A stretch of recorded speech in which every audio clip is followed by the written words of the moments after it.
दोस्तों, अगर किसी देश की अगर वैल्यू की बात करें तो फॉरेन रिजर्व से उसकी चीज़ें डिसाइड होती है। फॉरेन रिजर्व बोले तो भाई कोई भी इंटरनेशनल करेंसी जिसकी पहचान ज़्यादा है, आपके पास वो कितनी है, ठीक है। और आपके पास वो कितनी कब आएगी, या तो आपके बंदे बाहर जाकर रहें, वो काम करें, वो पैसा इंडिया में भेजें, ठीक है, या आप ऐसी सर्विस दें जो किसी के पास नहीं है, उससे फॉरेन करेंसी आपके पास आएगी, या ऐसा आप माल बेचें, या आपके पास ऐसे पोर्ट हो कि आप चार्ज करें इंटरनेशनल करेंसी में, उससे आपके रिजर्व बढ़ते हैं और आपके बैंक के पास वो पावर फिर बढ़ती है बाहर से दूसरी चीज़ों को खरीदने की, ठीक है। अगर आपके पास बहुत ज़्यादा डॉलर होगा तो आप कुछ भी खरीद सकते हैं, ठीक है। लेकिन अगर आपके पास डॉलर की वैल्यू कम हो जाती है, मतलब नंबर कम हो जाता है, तो फिर आपका जो बैंक है ना, उसकी पावर भी आपकी खुद की करेंसी रुपये को होल्ड करने की और उसको बैकअप करने की वीक होने लगती है। देश में अपना आप अंदर महंगाई बढ़ने लगती है और बाहर इंटरनेशनल लेवल पे भी रुपये की वैल्यू गिरने लग जाती है।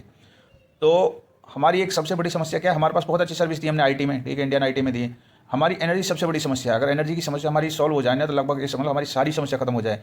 आज यूएस से जो प्रॉब्लम क्रिएट कर रहा है ना, सिर्फ एनर्जी को ब्लैकमेल करके मतलब कर रहा है। अगर क्योंकि हम तेल पे बहुत ज़्यादा डिपेंडेंट है, दुनिया के तीसरे सबसे बड़े हम आयात इंपोर्टर हैं। अगर हमें तेल इंपोर्ट ना करना पड़े ना, हमारा फॉरेन रिजर्व बहुत ज़्यादा हो और हमने बहुत लिटरली डिक्टेट कर सकते हैं इस दुनिया में। 1960 के दशक में साउथ कोरिया, सऊदी अरब, इंडिया लगभग बराबर ही गरीब थे भाई। सऊदी अरब का तो जैकपॉट लग गया, तेल निकल गया, तो उनका तो सोचो कभी तेल खरीदते नहीं, हमेशा बेचते रहते हैं। अब बात करते हैं साउथ कोरिया की। 90% पॉपुलेशन को ऑर्गेनाइज कर दिया भाई, गांव से उठा के शहर में डाल दिया। बहुत मेहनत की उन लोगों ने, कोई युद्ध नहीं लड़ा, कोई अतिक्रमण नहीं किया, कोई कब्जा नहीं किया किसी दूसरे देश में जाके।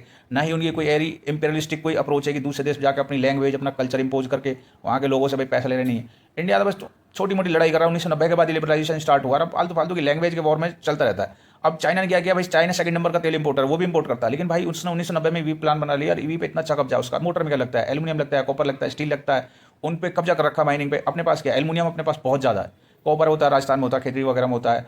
लेकिन ईवी की जहाँ बात आती है, लिथियम, लिथियम का जम्मू कश्मीर में जो भंडार मिला उसका कुछ आता पता ही नहीं है अभी, और वैसे भी वो बहुत हल्का वर्जन वहाँ पे जो मिला है। नहीं तो ऑस्ट्रेलिया और अपना ये चिली है, इधर अर्जेंटीना यहाँ पे होता है, उसके बाद कोबाल्ट और निकल है जहाँ पे कोंगो, डीआरसी और इंडोनेशिया वगैरह में होता है। तो चाइना ने भाई अपस्ट्रीम डाउनस्ट्रीम दोनों कब्जा कर रखा। मतलब पहले तो माइनिंग पे किया जितना कर सकता है, माइनिंग पर नहीं होता, वहाँ तो प्रोसेसिंग में कब्जा कर रखा। 85 से 90% उनकी प्रोसेसिंग पर कब्जा है, कुछ एक में 99% उनका कब्जा है।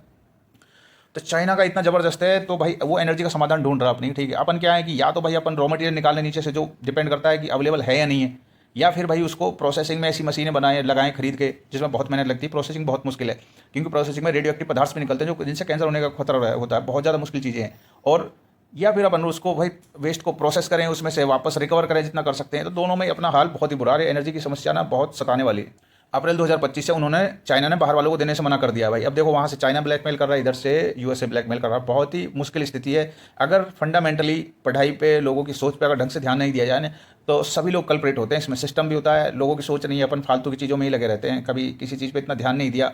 और या तो अपन ड्रास्टिकली कोई ऐसी टेक्नोलॉजी खोलें, सोलर की ढूंढ लें, या न्यूक्लियर की जो सेफ और इससे ज़्यादा पावरफुल हो, नहीं तो China will dictate to every country और एवरीवन विल सफ़र।